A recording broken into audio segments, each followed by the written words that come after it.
اور جس معاشرے کی اخلاقیات کھڑی ہوتی ہیں تو اس کو ایٹم بم بھی تباہ نہیں کر سکتا. جاپان کے اندر 2 ایٹم بم گرے، 10 مہینوں میں کھڑے ہو گئے.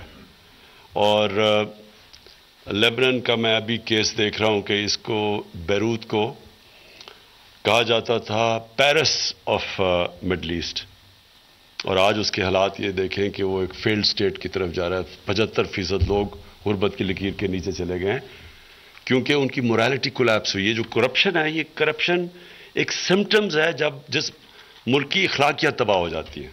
تو یہ جس طرح ایک پھوڑا نکلتا ہے کینسر کی وجہ سے، اسی طرح کرپشن نکلتی ہے جب ایک قوم کی اخلاقیات ختم ہو جاتی ہے. تو اس لیے عمر آپ نے بڑی جو اپنے اسٹوڈنٹس کو جو پاس آؤٹ کیے ہیں آج، ان سب کو آپ نے بڑی صحیح ہدایت کی.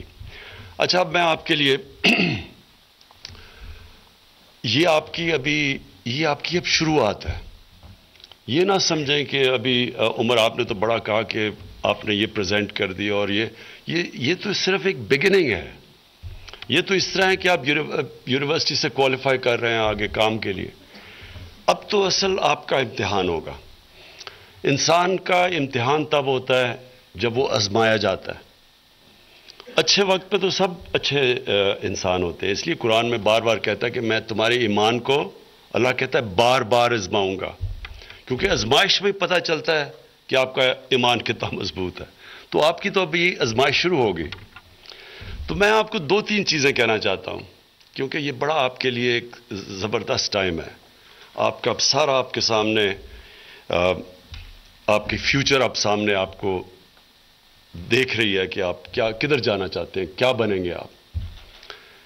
پہلے تو آپ یہ جو کوالیفائی کر گئے ہیں، اس نے آپ کو ایک زبردست اپرچونٹی دے دی. اب آپ اس کو کدھر لے کے جاتے ہیں، کتنے بڑے انسان بنتے ہیں، کتنی اچیو کرتے ہیں، وہ اب آپ کے اوپر ڈپینڈ کرتا ہے. اور سب سے پہلی چیز یہ کہ بڑا انسان وہ ہوتا ہے جس کی خواب بڑی ہوتی ہے، جس کی جو ڈریم بڑا کرتا ہے، جس کی جو آئیڈیلسٹ ہوتا ہے. کبھی ریئلسٹ بڑا انسان نہیں بنا. مثلا ماؤنٹ ایورسٹ کے اوپر جب پہلا آدمی چڑھا ایڈمنڈ ہلری، تو اگر وہ ریئلسٹ ہوتا تو وہ کبھی بھی نہ کوشش کرتا، کیونکہ سب اس سے پہلے جنہوں نے کوشش کی چڑھنے کی، یا وہ مر گئے تھے یا وہ فیل ہو گئے تھے. تو ریئلزم تو کہتی تھی کہ یہ نہیں چڑھ سکتا اوپر، لیکن آئیڈیلزم کہتی ہے کہ وہ کوئی بھی چیز ناممکن نہیں ہے. اور یہ ایکچولی آپ کو ایمان دیتا ہے. سب سے بڑی جو قوت ہوتی ہے ایمان کی. ایمان انسان کی یہ جو لمٹس اپنے لگا دیتا ہے وہ سب ختم کر دیتا ہے. اور میں اپنی یوتھ کو ہمیشہ کہتا ہوں کہ وہ پیریڈ سٹڈی کریں. جب نبی صلی اللہ علیہ وسلم اس دنیا سے گئے، اس پیریڈ سے کے 20 سال بعد دیکھیں کہ کبھی اتنی دنیا کی تاریخ میں اتنے عظیم لوگ نہیں آئے، اتنے عظیم جنرلز نہیں آئے. تو ایک دم ایکسپلوڈ کر گئے وہ دنیا کے اوپر. تو وہ کیا چیز تھی؟ اس کو ضرور سٹڈی کریں کہ وہ کیا چیز تھی کہ وہ ایک دم عرب جن کی کوئی حیثیت ہی نہیں تھی، انہوں نے دنیا کی امامت کی. تو وہ آئیڈیلزم تھی جو نبی صلی اللہ علیہ وسلم نے ان کے اندر ایمان ڈالا تھا. ایمان نے انسان کو آزاد کر دیا. اور جو اقبال شاہین کہتے ہیں، جو ہے اقبال کی شاہین وہ ہوتا ہے جو زمین کی زنجیریں توڑ دیتا ہے ریئلزم کی، اور وہ پھر آئیڈیلسٹ ہو جاتا ہے، اور اس کے سامنے پھر لمٹلیس ہوتی ہے دنیا، وہ کچھ بھی کر سکتا ہے. تو جو آپ کے لیے بھی یہ یاد رکھیں کہ آپ کو راستے میں ہمیشہ چوائسز آئیں گی. 2 چوائسز ہمیشہ آئیں گی. نماز میں جب آپ پڑھتے ہیں، آپ صرف ایک ہی چیز مانگتے ہیں نا کہ اللہ ان کے راستے پہ لگا جن کو تو نے انعام دیے، نعمتیں بخشی، ان کے نہیں جو غلط راستے، اپنی تباہی کے راستے پہ چلے گئے. یہ فیصلے آپ کو ہمیشہ ڈیلی بیسس پہ کرنا پڑے گا. ایک راستہ وہ ہے جو لگتا بڑا مشکل ہے، لیکن وہ راستہ ہے، اور وہ راستہ نعمتیں سب سے زیادہ تو نبی صلی اللہ علیہ وسلم کو اللہ نے بخشی نا، ان کو اپنا حبیب کہا. تو ایک تو وہ راستہ ہے. ایک دوسرا راستہ ہے جو شارٹ کٹس بھی ہیں، جو آسان لگتا ہے، دنیا بھی یہ کرتی ہے تو ہم بھی یہ کر لیں. آپ کو سارا وقت ٹیمپٹیشن ہوگی کہ جی یہ تو دنیا کا راستہ ہے، آپ زمینی حقائق نہیں جانتے، تو ہمیشہ آپ کو فیصلے کرنے پڑیں گے ان دو راستوں میں۔ تو ایک راستہ ہے آپ کی عظمت کا، کیونکہ کبھی کسی انسان کو وہ عظمت نہ ملی ہے، نہ مل سکتی ہے جو نبی صلی اللہ علیہ وسلم کو ملی تھی۔ دوسرا راستہ ہے جو لگتا ہے کہ بڑا اٹریکٹیو ہے، لیکن وہ انسان کی تباہی کا راستہ ہے۔ تباہی کا مطلب انسان کے پوٹینشل کی تباہی کا راستہ ہے۔ مجھے جب میں کرکٹ کھیلا شروع کی اور میں جب اوپر آیا تو بڑی ٹیمپٹیشن کی، ایک ہمارے زمانے میں ساؤتھ افریقہ میں یونائٹڈ نیشنز کا بین تھا کیونکہ ان کی اپارٹھائڈ رجیم تھی، تو انہوں نے بڑے پیسے آفر کرتے تھے لوگوں کو وہاں جانے کے لیے، کرکٹرز کو، اور اسپیشلی کہ جو کرکٹرز کا جب نام بن جاتا تھا تو وہ بڑے پیسے آفر کرتے تھے۔ تو ہمیشہ ایک طرف آتا تھا کہ جی ہم آپ کو اتنا پیسہ دیں گے اگر آپ ساؤتھ افریقہ آ گئے، تو لگتا تو بڑا اچھا تھا کہ اتنا پیسہ ملے گا اور یہ، لیکن وہ پیسہ جو لینا تھا وہ پھر وہ دوسرے راستے پہ چلے گیا کہ ایک قوم جو کہ نسل پرست ہے، جو افریکنز کو یا ایشینز کو انسان ہی نہیں سمجھتی برابر کے، اور ادھر جا کے میں اس رجیم کو انڈورس کروں پیسے لے کے، تو یہ آپ کو بھی ہمیشہ ٹیمپٹیشن آئے گی۔ اور ایک میں آپ کو بڑا انسیڈنٹ بتاتا ہوں۔ ایک بہت بڑے انٹلیکچوئل تھے پاکستان کے، ڈاکٹر اشفاق احمد خان، آپ نے پتہ نہیں سنا ہوگا یا نہیں، لیکن بڑے عظیم اسکالر تھے۔ تو وہ کہتے کہ ایک دفعہ میں گیا چائنا، اس وقت چیئرمین ماؤ تھے پریزیڈنٹ چائنا کے، تو کہتے جب چیئرمین انہوں نے ملنے کے لیے وہ لائن میں کھڑے ہو گئے، وہ ہر ایک سال میں ایک دفعہ یانگسی دریا کی سوئم کر کے کراس کر کے واپس آتے تھے، تو ساری لائن میں لوگ کھڑے ہوتے تھے بعد میں ان کو ملنے کے لیے جب وہ کرتے تھے۔ تو کہتا میں بھی کھڑا ہو گیا، تو جب میری باری آئی تو اس نے مجھے ہاتھ ملایا چیئرمین ماؤ نے، تو اس نے کہا تم کدھر سے ہو؟ اس نے کہا پاکستان سے ہوں۔ تو اس نے اس کی طرف دیکھا، کہتا اٹس اے گریٹ کنٹری۔ تو وہ تھوڑا سا حیران ہوا، وہ ڈاکٹر اشفاق ایک لیڈر، ایک ریولوشنری لیڈر، اور وہ کہہ رہا ہے کہ پاکستان از اے گریٹ کنٹری۔ تو اس نے پھر وہاں کھڑے کھڑے لائن لگی ہوئی لوگوں کی اس کو ایک انسیڈنٹ بتایا۔ اس نے کہا کہ میرا ایک ایمبیسڈر تھا، ان دنوں میں کراچی کیپٹل تھا پاکستان کا، تو کہتا کراچی میں ہمارا ایمبیسڈر تھا، چائنیز ایمبیسڈر، اس کا ایک پاکستانی دوست تھا جو اس کا چیس پارٹنر تھا۔ تو وہ جب چیس کھیلتا تھا تھوڑی دیر کے بعد وہ جاتا تھا غسل خانے میں اور پانی سر پہ ڈال کے واپس آ جاتا تھا۔ تو کہتا کیا پرابلم ہے؟ کہتا میں نے روزہ رکھا ہوا ہے۔ تو بڑا چائنیز حیران ہوا، اس نے کہا تم نے اگر روزہ رکھا ہوا ہے آرام سے اندر جا کے پانی پی لو، کسی کو کیا پتا چلے گا؟ تو اس نے جب اس کو کہا کہ اللہ سے کمٹمنٹ ہے، تو اس وجہ سے ماؤ نے اسے کہا کہ تمہارا بڑا عظیم ملک ہے۔ تو جب ڈاکٹر اشفاق نے کہا میں نے بڑا سوچا اس کا، تو اس کا مقصد یہ ہے کہ جو لوگ، جو قوم اللہ کے خوف سے ایک گرمی کے اندر پانی نہیں پیتی، تو وہ اللہ کے خوف سے سچ بھی بول سکتی ہے، وہ چوری بھی نہیں کرے گی۔ کہتا وہ بہت عظیم قوم ہے جس کو خوف خدا ہو۔ تو ہمارے ملک میں کیا ہے، ہوا کیا ہے؟ یہ ملک عظیم ملک بننا تھا، ہمارے زمانے میں یہ عظیم ملک بن رہا تھا۔ یہ 60s میں جب میں بڑا ہو رہا تھا، یہ پاکستان کی جو بیوروکریسی تھی، سول سروس، یہ سارے ایشیا میں نمبر 1 سمجھی جاتی تھی۔ بڑی اس کی سٹینڈرڈ، کوالٹی، انٹیگریٹی، اور پھر آہستہ آہستہ ہم دوسرے راستے پہ چلے گئے جو ہماری تباہی کا راستہ ہے۔ ہماری موریلٹی رہ گئی، ہماری اخلاقیات آہستہ آہستہ چلی گئی۔ ہم نے اپنے سامنے یہ سارا دیکھا ہے پروسیس کہ آہستہ آہستہ ہماری ڈکلائن آنی شروع ہوئی۔ یہ یاد رکھیں کہ جو آپ کی معاشی ڈکلائن ہوتی ہے، اکنامک ڈکلائن، وہ نہیں پہلے آتی، پہلے آپ کی اخلاقیات گرتی ہے، پھر آپ کی معاشی ڈکلائن آتی ہے۔ آپ کی جو موریلٹی جب کریش کرتی ہے، اس کے بعد آپ کی اکانومی جاتی ہے۔ ساری آپ تیسری دنیا میں غریب ملک سارے دیکھ لیں، سارے غریب ملکوں کے اندر ایک چیز کامن ہوگی، کرپشن۔ اور کرپشن اس لیے کامن ہوگی کہ ان کے جو مورل ویلیوز گر جاتے ہیں. سارے امیر ترین ملکوں میں چلے جائیں، ان میں ایک چیز کامن ہوگی کہ ان کے اندر اخلاقی قوت ہوگی انصاف دینے کے لیے. ایک معاشرہ جس کے اندر اخلاقیات نہیں ہوتی وہ انصاف بھی نہیں کر سکتا، وہ پھر این آر او دیتا ہے، پھر وہ ڈیلز کرتا ہے چوروں سے.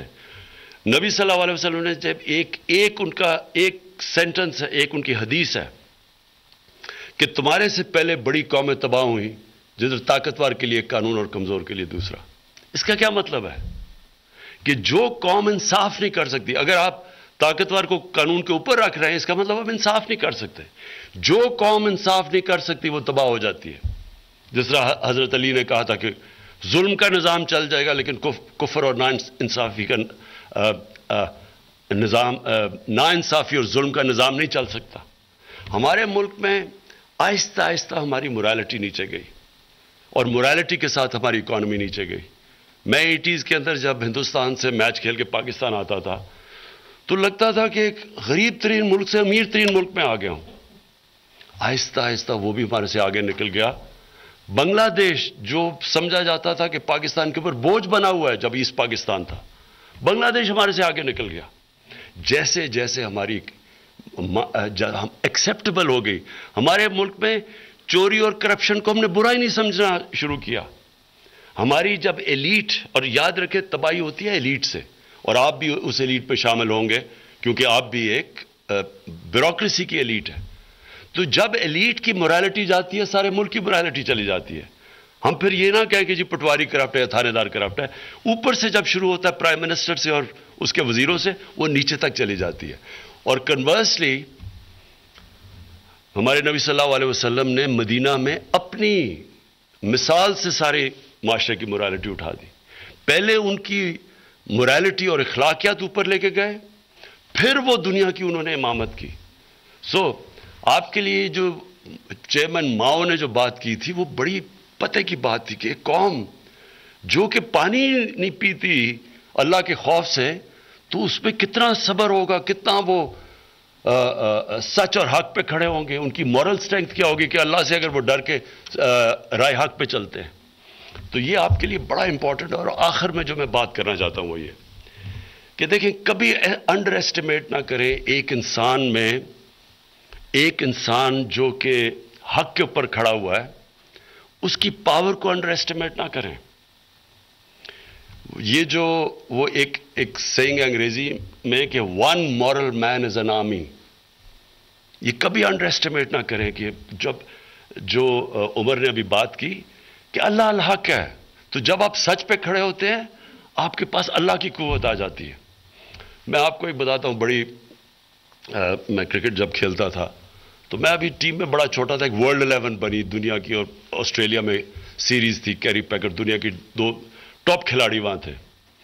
تو وہ پہلی دفعہ اتنا زیادہ کرکٹ کے اندر پیسہ آیا ہمارے اب تو کوئی مقابلے میں نہیں، لیکن ان دنوں میں بڑا پیسہ تھا وہ.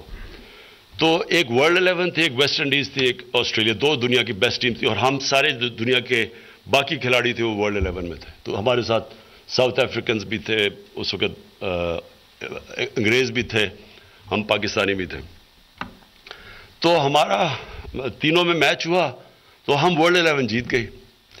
اب جب میچ ختم ہوا اور ہم جیت گئے تو جو 11 کھلاڑی تھے ہم آپس میں بیٹھے ہوئے، ہماری اسکواڈ تھی 17 کی لیکن کھیلے تھے 11، تو ہم 11 بیٹھے ہوئے. تو ڈسکشن شروع ہوئی، میں سب سے چھوٹا تھا ٹیم سے، تو ٹیبل کی اس طرح ڈسکشن آئی. تو لوگوں نے کہا کہ جی ہم کھیلے ہیں، ہم نے محنت کی ہے، تو سارا پرائز منی ہمیں آپس میں 11 میں ڈسٹریبیوٹ کرنا چاہیے، کہ وہ جو باقی جو کھیلے ہی نہیں، جو 18 کی اسکواڈ تھی، ان کو کیوں ملنا چاہیے؟ پیسہ تو ہمیں ملنا چاہیے. تو وہ ایک سے شروع ہوا، ایک دوسرا تیسرا، سروں نے کہا ہاں ہمیں ملنا چاہیے، پیسہ بڑا تھا، سر بڑے، سب نے کہا کہ ہاں انہوں نے تو محنت نہیں کی. ایک کھلاڑی تھا، میں یہ کبھی نہیں بھولتا، اس کا نام تھا ایلن ناٹ، انگلینڈ کا کھلاڑی تھا، اور وہ بڑا ایک ڈیواؤٹ کرسچن تھا، اللہ میں ماننے والا. اس نے کہا، جب اس نے کہا یہ آپ کو شرم آنی چاہیے سب کو، وہ ہماری اسکواڈ کا حصہ ہے، اگر وہ نہیں کھیلے لیکن اسکواڈ کا تو حصہ ہے، ہمیں ان کے اندر بھی بانٹنا چاہیے. اب آپ یہ سوچیں کہ ایک آدمی نے، باقی سارے کہہ رہے ہیں کہ ہمیں پیسہ آپس میں رکھنا چاہیے، ایک کہتا کہ نہیں ہمیں بانٹنا چاہیے، کیونکہ وہ سچ بول رہا تھا، وہ حق پہ کھڑا تھا، اس کی موریلٹی ہماری سب سے اوپر تھی، سب چپ کر کے اس کی بات مان گئے، بلکہ شرم آئی باقیوں کو، ہم یہ کیوں اتنے سیلفش ہو رہے تھے۔ دیکھیں ایک انسان جب رائے حق پہ کھڑا ہوتا ہے اس کا بہت بڑا امپیکٹ پڑتا ہے، اور جتنی اوپر پوزیشن ہوتی ہے اتنا ہی زیادہ امپیکٹ پڑتا ہے۔ میں جب میاں والی میں کیمپیننگ کرتا تھا تو ایک تھانے دار ایک تھانے میں ایماندار آ جاتا تھا، سارے ڈسٹرکٹ میں پتہ چل جاتا تھا کہ جی ایک تھانے دار آ گیا ایماندار، ایک ایس پی آ جاتا تھا ساری ڈسٹرکٹ کو ٹھیک کر دیتا تھا۔ سو اس لیے کبھی انڈر ایسٹیمیٹ نہ کرنا کہ آپ کو جو پوزیشن اللہ نے دی ہے، آپ نے محنت کی ہے لیکن آپ کو پوزیشن ملی ہے، اس کی انڈر ایسٹیمیٹ نہ کرنا کہ جب آپ اس پوزیشن کو آپ بنائیں گے، اس پوزیشن کو، پوزیشن آپ کو نہیں بنائے گی، انسان پوزیشن کو بناتا ہے۔ آپ جب اس پوزیشن کو صحیح طرح اس سے انصاف کریں گے تو آپ کی عزت بھی ہوگی، راستہ مشکل ہوگا۔ یہ میں آپ کو بھی بتا دوں کہ رائے حق کا راستہ ہمیشہ مشکل ہوتا ہے۔ نبی صلی اللہ علیہ وسلم کی آسان زندگی نہیں تھی، مشکل زندگی تھی، لیکن جب تک دنیا رہے گی لوگ ایک ہی لیڈر کو ماننے کے کہ اس سے بڑا انسان آیا نہیں۔ تو رائے حق کی زندگی آسان نہیں ہوتی، مشکل ہوتی ہے، لیکن وہی آپ کی عظمت کا راستہ ہوتا ہے۔ وہ آپ بشک جتنی مرضی آپ کی زندگی میں مشکلیں آئیں، آپ سکون کی نیند سوئیں گے۔ میں پھر سے آپ سب کو مبارک دیتا ہوں اور انشاءاللہ امید رکھتا ہوں کہ آپ اس ملک کو ایک عظیم قوم بنائیں گے۔ شکریہ۔